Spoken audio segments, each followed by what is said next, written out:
of the makeup of this particular group of terrorists that carried out the operation, there is a suggestion, which is unconfirmed yet, that there may be 2, maybe 3 Americans amongst those ranks, plus a Brit, plus other Europeans. If that turns out to be true, what does that tell us about Al-Shabaab, but also Al-Qaeda now in terms of how far it spreads? I mean, this is very interesting. I mean, I'm not surprised that there's Americans involved with the Shabaab. There's probably about 50 Americans that actually left the United States and went to join Al-Shabaab in Somalia. Few of them died. And would they all be from Somalian origin originally? It's a combination. There are few from Somalia origin, but there's other people who are actually even converted to Islam and went to Somalia to fight, having this romantic vision about, jihad and about joining a rebel group, anti-establishment rebel group. But also at the same time, Al-Shabaab is probably one of the only affiliates of Al-Qaeda that was able to recruit people from the West and from the United States.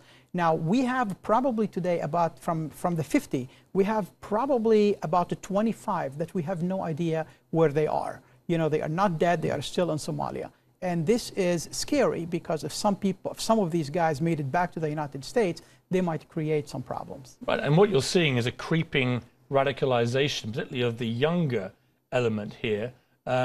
We saw it in Boston with the bombings there, with the Tsarnaev brothers. We're seeing it again here. What is the link? I mean, is Al-Qaeda now just this kind of amorphous entity which many, many terror groups are now operating under? Right. Well, after 9/11, almost immediately after 9/11, Al-Qaeda switched its role from being an operational entity to being a motivational entity. Right. So we were focusing on Al-Qaeda's central organization. We didn't focus on the narrative. Al-Qaeda gave a lot of power to the affiliates today. And if you look at the narrative that only existed once in Afghanistan and Pakistan, now you see it with Boko Haram in Nigeria. You see it in Libya. You see it in Sahel. You see it in Mali. You see it in south of Yemen. You see it in Pakistan. Just this weekend, Qaeda-affiliated groups killed more than 100 people between Karachi and between, blowing up the church in Karachi, between what's happening today in Syria, between conducting a few terrorist attacks in Iraq against Shia targets. So Al-Qaeda is basically gaining a lot of power, and that narrative that we disregarded for a long time is becoming the fuel that's bringing Al-Qaeda back.